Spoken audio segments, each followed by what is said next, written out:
كاب أجلجلوت التلفزيون إيرترا عزو سلام تناطق بول زخبركم تعزبتنا كم تمسي ساعة تخين لهم حامش وعدت كم تسترالو زينا ومن سنادو حيزلكم قريبا لهم نمكتالكم بخبر زعد من مصام تصنحن ميكايل حادقو فلما جنب كنت وتاتو فيلم وعلى بيت مغري منسترات ودب بمكل خلان بتام دربدا مبرا أفريقيا لما بس مرات خفيتو زي زباوي سراويت بمويا غازيتنيتن سئلن زسلطنوم አባላቱ አመሪቆም አብኑ ዞባ ጎልጅ ብቕዓት ጥዕና ወገልግሎት መምሕያሻን ማዕመረባት ይሰላሰላሉ ኣብ ዜናታት ወጻኢ ግሪክን ፍራንስን ኣብ መዳይ ጸጥታን ምክልኻል ምትሕባርን ከደንፈዓት ወሳኺ ስምዕ ከም ዝኸተማ ተገሊጹ መንግስቲ ሩሲያ ኔቶን ዝወሰዶ 8 ዲፕሎማስያኛታት ሃገሩ ናይ ምብራር ስጉምታት ሲሉ ተቃይሞ ኣብ አላባማ ሕብራት መንግስታት ኣሜሪካ ብዝተኸስተ ሓደጋ ዕልቕልቕ ምዋታው ዕንወት ወሪዱ ዝርዝር ዜና ሓበሬታ ካብ ሚኒስትሪ ጥዕና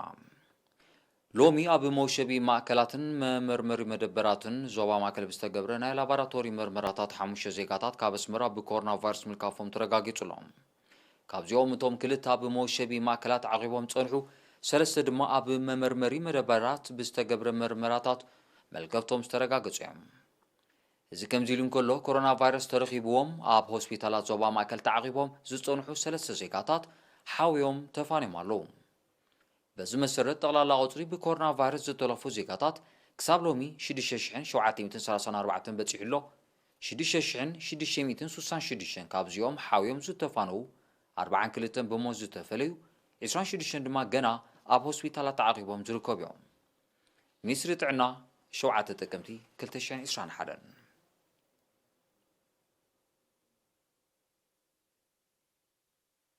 ናብ ካል ዜና ምስንሰግር መበል 66 ስሩዕ ኣኼባ ፈጻሚ ኮሚቴ ውድብ ምክልኻል ኣንበጣ ምድረ በዳ ምብራቕ ኣፍሪቃ ካብ 4 ክሳብ 6 ጥቅምቲ ኣብ ኣስመራ ምክያዱ ዝዝከር እዩ ሎሚ ድማ መቐጸልታ ናቱ ዋዕላ ቤት ምኽሪ ሚኒስትራት ኣባል ሃገራት ተኸፊትሎ ዳናይት ገብሪ ህይወት ጸብጻብ ኣለዋ መበል 66 ስሩዕ ዋዕላ ቤት ምኽሪ ሚኒስትራት ኣባል ሃገራት ውድብ ምክልኻል ኣንበጣ ምድረ በዳ ምብራቕ ኣፍሪቃ ሎሚ 7 ጥቅምቲ ኣብ ኣስመራ ተኸፊቱ ኣብዚ መቐጸልታ ናይቲ ካብ 4 ክሳብ 6 ጥቅምቲ ዝተኻየደ መበል 66 ስሩዕ ኣኼባ ፈጻሚ ኮሚቴ ናይቲ ውድብ ዝኾነ ዋዕላ ሚኒስትራት ሕርሻ ኤርትራ ደቡብ ሱዳን ሶማሊያ ጅቡቲ ኡጋንዳ ኢትዮጵያ ሱዳን ታንዛኒያን ኬንያን ይሳተፉ ኣለዉ ሚኒስተር ሕርሻ ኣቶ ኣረፋይ ነበርሀ ኣብ ዘስምዖም መኽፈቲ ቃል ካብ ምክያድ ኮለላታት ክሳብቲ ዝለዓለ ጽፍሒ ንዝዝርጋሕ ቅርጺ ምሕደራ ምቁጽጻር ኣንበጣ ምድረ በዳ ኣብ ኤርትራን ውፅኢታውነቱን ብዝርዝር ድሕሪ ምግላጽ ካብ 2006 ዓለምና ብሕፅረት መግብን ናህር ዋጋ መግብን ትሰቃየሉ ካብ ዘላ ቀንዲ ጠንቅታት ሓደ ምውሳኽ ሕማማት ኣዝርእትን ምጉዳል ምህርትን ምዃኑ ብምጥቃስ ነዚ ኣብ ምግታእ ውድብ ምክልኻል ኣንበጣ ምድረ በዳ ምብራቕ ኣፍሪቃ ዝለዓለ ተራ ከም ዘለዎ ኣስሚሩሉ Let me briefly share with you Eritrea's modest experience regarding control of desert locusts. ኤርትራን እትኽተሎ ኣገባብ ምቁጽጻር ኣንበጣ ምድረ በዳ ክገልጸልኩም ኣፍቅዱለይ እቲ ቀንዲ ስትራቴጂ ኣንበጣ ኣብ ናይ ምንፋር ደረጃ ከይበጽሐ ምቁጽጻር ዝብል እዩ እዚ ነቶም ኣብ ውሽጢ ሃገር ዝፈርዩን ሳጊሞም ዝመጹን ይምልከት ብፍላይ ነቶም ሳጊሞም ዝመጹ ዘዕርፍሉ ቦታ ኣጽኒዕካ ኣብ ግዜ ለይቲ ዝካየድ ናይ ምንጻግ መደብ የጠቓልል እዚ ስትራቴጂ እዚ ዕዉት ክኸውን እምበኣር ካብን ናብን ኮለላታት ዘካይዱ ክሳብቲ ዝለዓለ ጽፍሒ ሓበሬታ ብዝግባእ ምትሕልላፍ ኣገዳስን ወሳንን እዩ ኣብዚ ድማ ተራኪ ኢላታት ሓረስቶትን ኣባላት ሓይልታት ምክልኻልን ተዋሃሂዶም ይሰርሑ በዚ ኣገባብ ዝሞቱ ኣንበጣ ድማ ብማሽን ተጣሒኖም ከም መግቢ እንስሳ ከም ዘገልግሉ ንምግባር ይስራሓሎም Besides experts, the local population and members of the defense forces work as a team. ዳይሬክተር ፈጻሚ ኮሚቴ ውድብ ምክልኻል ኣንበጣ ምድረ በዳ ኣብ ምብራቕ ኣፍሪቃ ሚስተር ስቴፈን ጆካ ብወገኑ ኣባል ሃገራት ኣብ ዘካይድኦ ንጥፈታት ምክልኻል ሳገምቲ ባልዓት ካብ ተጠቃምነት ኬሚካላት ተሓይበን ስነ ህይወት መሰረት ዝገበረ ቴክኖሎጂ ጸረ ባልዕ ከተኣታትዋ እቲ ውድብ ቀጻሊ ጻዕርን መጽናዕትን ከም ዘካይድ ብምጥቃስ ኣባል ሃገራት ኣብዚ መዳይዚ ዕቱብነት ከርእያ ጸዊዑ ውድብ ምክልኻል ኣንበጣ ምድረ በዳ ምብራቕ ኣፍሪቃ ምክልኻል ወረራ ኣንበጣ ምድረ በዳ ከይተሓጽረ ኣብ ምቁጻር ዕዕዋፍ ኮላ ባርኖስን ሃመማፀፀን ከይተረፈውን ብምንጣፍ ኣብ ምርጋጽ ውሕስነት መግቢ ኣበርክቶ ይገብር ኣሎም። ብዝካየድ ስሩዕ ዕማማት ምክትታል ምልዋጥ ሓበሬታን ምቁጻርን ድማ ኣባል ሃገራት እቶታውነተን ብምድንፋዕ ንምእታው እእካል ዘጥፍኦ ዝነበራ ሚልዮናት ዶላር ክዕቅባ ኣኽኢሉሎም። ኣቦ ወንበር ቤት ምኽሪ ሚኒስተራት ውድብ ምክልኻል ኣንበጣ ምድረ በዳ ምብራቕ ኣፍሪቃ ሚስተር ፍሬድ ብዊኖ ድማ እቲ ውድብ ኣንበጣ ምድረ በዳ ኣዕዋፍ ኮላ ባርኖስ ከምኡውን ሃመማ ፀፀ ዝኣመሰሉ ሳገምቲ ባልዓት ንምጥፋእ ዘካይዶ ፃዕሪ ውሕስነት መግቢ ንምርግጋጽ ኣብ ዝሰላሰል ዕማም ዓበ ኣስተዋጽኦ ከም ዘለዎ ብምጥቃስ ኣባል ሃገራት ካብ እታው መግቢ ተናጊፈን ልዑል ተመርኳስነት ኣብ ፍርያትን ክገብራ ሓጋዚ ተራ ከም ዘለዎ ኣረዲኡ። ውድብ ምክልኻል ኣንበጣ ምድረ በዳ ምብራቕ ኣፍሪቃ ምስ ዝተፈላለዩ መሻርክቲ ኣካላት ብምውሃድ ኣባል ሃገራት ካብ ተጠቃምነት ኬሚካላዊ ጸረ ባልዕ ተሓይበን ስነ ህይወታዊ መሰረት ዘለዎ ቴክኖሎጂ ጸረ ባልዕ ከተኣታትዋ ምእንቲ መጽናዕትታት ይገብር እዩ።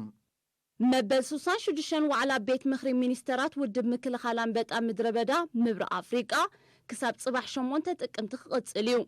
ወከልቲ ኤርትራ፣ ኢትዮጵያ፣ ደቡብ ሱዳን፣ ሶማልያ፣ ጅቡቲ፣ ኬንያ፣ ሱዳን፣ ኡጋንዳን ታንዛንያን ዝተሳተፍዎም መበል 66 ስሩዕ ኣኼባ ፈጻሚ ኮሚቴ ውድብ ምክልኻል ኣንበጣ ምድረ በዳ ምብራቕ ኣፍሪቃ ካብ 4 ክሳብ 6 ጥቅምቲ ኣብ ኣስመራ ከም እተኻየደ ዝዝከር እዩ።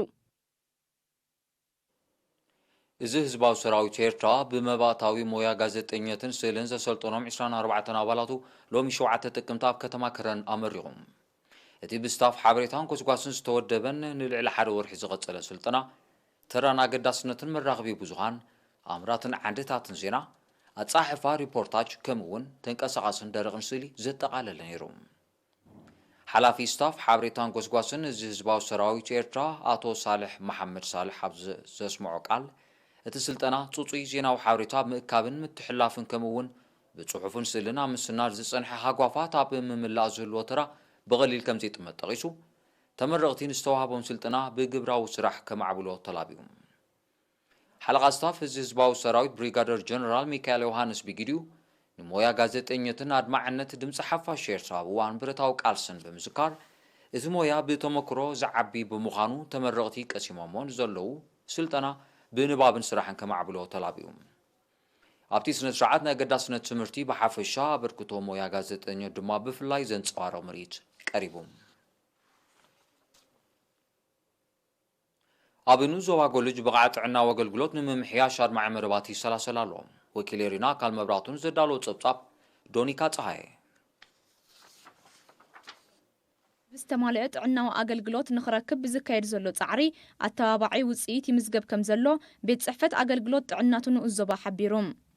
ሓላፍት ቤት ጽሕፈት ኣቶ ጊላይ ሞሳዝጊ ንኤሪና ኣብ ዝሃቦ ሓበሬታ ሚኒስትሪ ጥዕና ምስ ብዝሒ ህዝቢ ዝመጣጠን ትሕተ ቅርጺ ትካላት ጥዕና ሞያውያንን መሳርሒታትን ንምውዳድን ንምምላእን ብዘካየዶ ጻዕሪ ኣብዚ እዋን እዚ 2 ማእከላት ጥዕናን 7 መደበራት ጥዕናን ከምኡውን 18 ኣብያተ መሸጣ መድሃኒት ኣብ ንጡፍ ኣገልግሎት ከም ዝርከባን ንምምዕባለን ይስራሕ ከም ዘሎን ገሊጹ። ኣብዘን 9 ትካላት ጥዕና ዝካየድ ንጥፈታት ርኢናዮ ብዙሕ ንጥፈታት ይዝካየድ። ሓደ ካብኡ ካብተን ንጥፈታት ንምጥቃስ ክትትል ቅድሚ ሕርሲ ምክትታል ኣሎ። ሕርሲ ብዓብዪ ኣሎ ማለት እዩ። ፍሉይ ክታበት ናይ HIV ምክትታል ናይ ወለንታውያን ምርመራ ክፍሊ መደቀሲ እውን ኣሎ ብዘን 2 ማእከላት ጥዕና ክፍሊ ተመላለስቲ ሕሙማት ብሓፈሻ ኣብዚ ናይ ከባቢያዊ ጥዕና ምክትታል ከባቢያዊ ጥዕና ኣሎ ማለት እዩ። መመርመሪ ኣሎ ሓንቲ ናይ ዕሸላት መሐከሚት ከዓ ተኸፊታላ ኣብዛ ዓመት እዚ ማለት እዩ። ቁጽሪ ሞያውያን እውን ብመጠንን ዓይነትን ይውስኽ ምህላው ዝጠቐሰ ኣቶ ጊላይ ኣብዚ ቀረባ እዋን ዝተመደቡ 2 ሜዲካል ዶክተራት ብቕዓት ዝውሃብ ኣገልግሎት ብምብራኽ ጥዕና ሕብረተሰብ ኣብ ምውሓስ ልዑል ኣበርክቶ ከም ዝገብሩ ጽኑዕ እምነቱ ገሊጹ። ቅድሚ ሕጂ ሜዲካል ዶክተርስ ኣብዚ ንኡዞባ ይነበሩና ሕጂ ግን ብደረጃ ሜዲካል ዶክተር 2 ሓካይም ዝተመደቡና ኣለዉ። ስሳ ዝኾኑ ሓፈሻዊ ኣባላት ሚኒስትሪ ጥዕና ኣለዉ ኣብዚ ዝተፈላለየ ሞያ ዘለዎም ማለት እዩ። ሕጂ እዚ ምስቲ ብዝሒ ክትሪኦ ከለኻ ዋሕዱ ከም ዘሎ ይርዳእካ እዩ። ኣብዚ ቀረባ ግዜ ግን ኣብነት መደበራት ጥዕና ገሊአን 2 ዝነበራ ናብ 4 ደይበና ኣለዋ፣ 1 ዝነበራ ናብ 3 ደይበና ኣለዋ። እሱ እቲ ለውጢ ኣሎ ምምሕያሽ ይግበር ኣሎ እቲ ናይ ዓቕሚ ሰብ ግን ካብዚ ንላዕሉ ምስ ብዝሒ ህዝብና ተራእዩ ካልኦት ዓይነት ሞያታት ከማን ናይ ስኒ ሓኪም ናይ ዓይኒ ሓኪም ምስቲ ብዝሒ ህዝቢ ተራእዩ ኮሚታቱን የድልየና ኣምኑ ዞባ ጎልጅ ከም ማእከል ዝገበረ ሓባራዊ መደባት ጽሬት ካብቲ ብልዑል ውህደት ዝስራሓሉ ምዃኑ ዝሓበረ ኣቶ ጊላይ ካብተን 16 ምምሕዳራት ከባቢ እተን 10 ንዝወፀ መደባት ብምልኣት ከም ዘተግበረኦ ኣብ ምክልኻል ሕማማት ድማ ኣድማዒ ውፅኢት ይርከቦ ከም ዘሎ ኣብሪሁም ኣብዛ ዓመት እዚ እንተዳሪእና ሕጂ 10 ምምሕዳር ከባቢ እዚ ናይ ምጻግ ናይ ፀረ ጠንጡ መድሃኒት ምጻግ ተገይርና 10 ምምሕዳር ከባቢ ማለት እዩ ልዕሊ 102,000 ዝኸውን ላምስያ ተዓዲሉ ነፍሶ ጽራት ከዓ ከምቲ ናይ ቀደምና ዕድል ማለት እዩ እሱ ጥራይ ዘይኮነ ወከልቲ ጥዕና ዓዲ እውን ኣብ ዝንኡ ዞባ 51 ዝኾኑ ወከልቲ ጥዕና ዓዲ ኣለዉ እዚኦም ከዓ ግቡእ ኣብቲ ናይ ምክልኻል ዓማዓሶ እቲ ትካል ጥዕና ዘይብሉ ዓድታት እውን በቶም ወከልቲ ጥዕና ዓዲ ግቡእ መድሃኒት ግቡእ መመርመሪ ስለ ዘለዎም እዚ እውን ፍወሳ የካይድ እዮም ማለት እዩ ሓላፊ ቤት ጽሕፈት ኣገልግሎት ጥዕና ኣምኑ ዞባ ጎልጅ ኣቶ ጊላይ ሞሳዝጊ ኣብ መወዳእታ ኣብ ዘሰላስልዎ ንጥፈታት ተራ መሻርክቲ ኣካላት ወሳኒ ስለ ዝኾነ ክሕይል ብምዝኽኻር ሚኒስትሪ ጥዕናውን ነቲ ኣገልግሎት ብዓቕሚ ሰብን ናውትን ንምምዕባል ጀሚርዎን ዘሎ ጻዕሪ ክቕጽሎ ጸዊዖም ነበርቲ ምምሕዳራት ከባቢ ደንጎሎ ላዕላይን ታሕታይን ዞባ ጊንዳዕ ጥብ ዝበለት ማይ ብምዕቃብ ሕሩም ሕዛእትን ምስሳን ሰፊሕ ንጥፈታት ምዕቃብ ሓመድን ማይን ይሰላስሉ ኣለዉ بمسرت حبريتا ودت نايت وفري اب دنگولو لعلاي 8.5 كيلومتر زالان 183 متر كيوب كترن كتصገن كله 45 شح وررت اقراب كم تعالين 6 كيلومتر ናይ حمد صرغيا كم تتصገنن كفل تخايلو لهم اب دنگولو تحتاي دما سات 7 كيلومتر قناتاو زالان 830 متر كيوب كترتاتن كتصገن كله 3 كيلومتر ናይ حمد صرغيا كم تسرحن 15 شح وررتي اقراب كم تعالين تجلسهم. كبرات عزبتي دحرز عصار مسغاغري ناغراو زينات حيزكم لسوك مين مكتالكم كتقصول دغيمه بغبر عدم.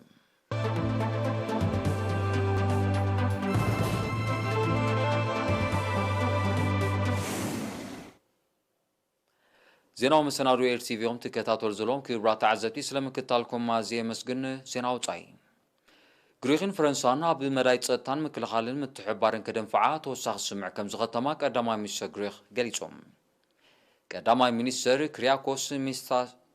ميسوتاتيكس لومي شوعت تقمتي ابزهابو غازيطاو مغلصي اب مونغو كلتين هاغرات بستصح سمع زخونه قداماو تصابو ابزغاطملو حنت هاغر نتاخال هاغر وتادراون صتاون دغف كتغبرلا مخانا افليطوم أغدي مع 24 زمناو نفرتو كينات فرنسا كشمت وعل زاتوت غريخ كم أكالتي أب مونغو كليتين هاجرات أب زحلف ورح مسكرم ستوصح السمع استراتيجيكاوي وتعدراون تطاون شركنت باستات 3 بليون يورو 3 توسختي زمناو المراقب كينات فرنسا كتشمت كم تسمامعت يذكرون زي وتعدراوي من قصاصات غريخ نابتا بغداي مبرقاوي ماكلاي بحري تتفانينا مسا زلات تركي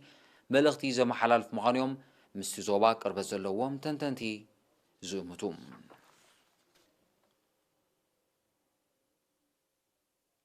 منجس روسيا كيدان سمين أتلانتيك نيتون زوسرو شمونت دبلوماسيات هاغورو ناي مبرار سوغمتي امونغو كليتي وغن زلو زي مقراو بدبلوماسياو مقدين مفتاح نزكار صاري بالوتا زصلو مخانو بمغلاص اتريرو تايموم افنيا نيتو ابزهابو مغلصي توم ابالات دبلوماسياوي ماكل روسيا أبراسلس زخونو شمونت سوات أبلات عهدوتا سليا روسيا بمخانوم تسوغمتي كم توسده أفليتوم منجست روسيا لومي شوعت تقمتي زوصو مغلصي نزي بنيتو زقربه كسي دحري منصاق زمدناتات ناب نوبور نمملاس نزنبره تسفاتات زغهم مخانو بمتقاس اب كتما براسلس ككات ابزتوطنه زررب كمزي ساتف أفليتولوم زمع بالاتات زي نتي دحر زحول كينات اب زتحت درجو كم زركب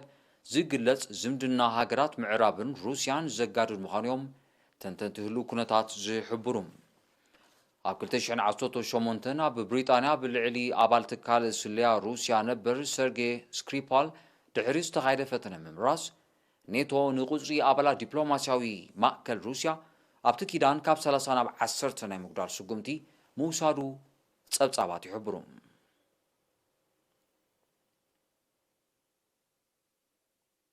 اب كفله هاجر الاباما حورات منقسات امريكا بستخسته حرقه علغلق نواتاوي عنوت كم زورده كابتي كبابي سوفونو زينا ارديوم بتتمالي شديشه تقمتي بزوقع برتوع زناب زتخسته بارياو حرقه حيالو سباد هايوم كم زطفه سمزي سيفيلاوي دحنه هاجر اميتومالو ኣብቲ ብኸቢድ ባሉታት ዝተጸልወ ምምሕዳር ከባቢ በርሚንግሃም ኣብ ውሽጢ 24 ሰዓታት ካብ 13 ክሳብ 25 ሴንቲሜትር ዝናብ ከም ዝወቕዐ ዝጠቕሱ ጸብጻባት ሜትሮሎጂ ብሰንኩ ሓያሎ ኣባይቲ ትሕተ ቅርጺ መጓዓዝያ ምድርን ኤሌክትሪክ ሲቲን ከም ዝዓነወ ገሊጾም። ስርዓት ምድሓን ህይወት ቀጺሉ ኣብ ዘለወሉ እዋን ህዝቢ ኣብ ምንቅስቓሳቱ ልዑል ጥንቃቐታት ክገብር ዝጽውዑ ሰብ መዚ ሲቪላዊ ድሕነት ንዝተሃሰዩ ናይ ምርዳእን ኣብቲ ኣፋፊ ከባቢታት ንዝርከቡ ናብ ውሑስ ቦታ ናይ ምግዓዝን ስርዒት ይካየድ ከም ዘለዎ ኣረድዮም።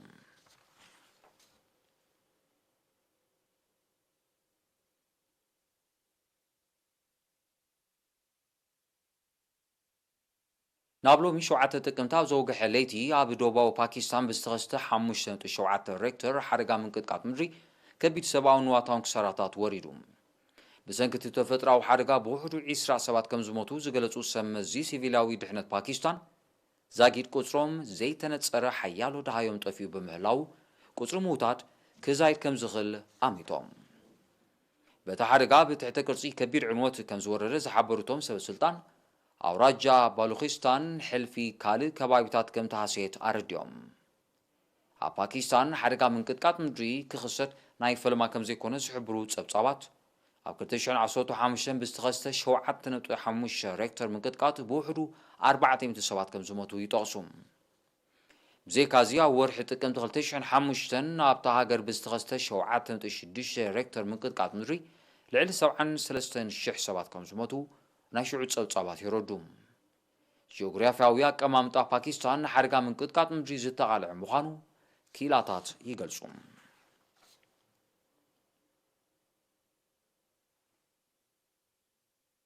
ኣሜሪካን ቻይናን ዲፕሎማስያዊ ዝምድነን ንምምሕያሽ ብዕቱ ከም ዝሰርሓ ኣፍሊጠን። ክልቲአን ሃገራት ነዚ ዝሓብራት ማል 6 ጥቅምቲ ኣብ ስዊዘርላንድ ኣብ ዘካየዶ ናይ ላዕሎ ሰብ መዚ ርክብ እዩ። ብመሰረት ኣብቲ ርክብ ዝተበጽሐ ምርድዳእ ኣሜሪካን ቻይናን ብኣሉታት ተጸልዩን ዘሎ ዝምድነን ንምምሕያሽ ቀጻሊ ናይ ዝርርብ መደባት ክሰርዓ ምዃነን ተፈሊጡ። መራሕቲ ክልቲአን ሃገራት ኣብ ዝሓለፈ ወርሒ መስከረም እወታዊ ውጽኢት ከም ዝነበሮ ዝተጠቕሰ ናይ ቴሌፎን ርክብ ከም ዘካየዱ ዝዝከር ኮይኑ እዚ ኣብ ስዊዘርላንድ ዝተኻየደ ርክብ ላዕሎ ሰብ መዚ ናቱ መቕጽልታ ከም ዝኾነ ተፈሊጡ። ኣሜሪካን ቻይናን ኣብ ጉዳይ ደሴት ታይዋን ኣቐዲሙ ብዝተበጽሐ ውዕል ክቕየራ ኣብ ስምምዕ ከም ዝበጽሓ ፕሬዚደንት ጆ ባይደን ብ5 ጥቅምቲ ምሕባሩ ይዝከር። ዲፕሎማስያዊ ዝምድና ክልቲአን ሃገራት ብጂኦፖለቲካዊ ረብሓታት ቁጠባዊ ምትፍናንን ካልእን ብኣሉታ ተጸልዩ ከም ዘሎ ይሕበር።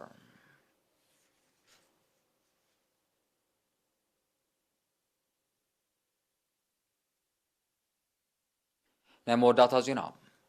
ኣህጉራዊ ማዕከን ገንዘብ ቁጠባ ዓለም ኣብዚ ዓመት እዚ ብ600 ክዓቢ ኣቐዲሙ ዝሃቦ ትንበያ ኣጉዲልዎም። ቁጠባ ዓለም ስጋኣት ለበዳ ኮሮና ቫይረስ ብዘይ ምቕንጣጡ በቲ ሓደ ሳዕቤናት ክሊማዊ ነውፂ እናገደደ ብምምፁ ድማ በቲ ካልእ ኣብዚ ዓመት እዚ ከምቲ ኣቐዲሙ ዝተገመተ ክዓቢ ከም ዘይክእል እዩ እቲ ማዕከን ሓቢሩ። እቲ ዕቤት ክረጋገጽ እንተኾይኑ ማሕበረሰብ ዓለም ክሊማዊ ነውፂ ንምግታእ ብዕቱ ክሰርሕ ኣህጉራዊ ማዕከን ገንዘብ ጸዊዕሎም። ኣብ መወዳእታ 2019 ዝተኸስተን ገና ዘይተገተአን ለበዳ ኮሮና ቫይረስ ኪኖ ሰብኣዊ ክሳራታቱ ኣብ ቁጠባ ዓለም ከቢድ ቅልውላው የስዕብ ከም ዘሎ ይግለጽ። ብዘይካዚ ዝዓበየ ክፋሉ ብንጥፈታት ወዲ ሰብ ዝስዕብ ክሊማዊ ነውፂ ኣብ ቁጠባ ብቐሊሉ ዘይግመድ ሃስያ የውርድ ከም ዘሎ ይጥቀስ።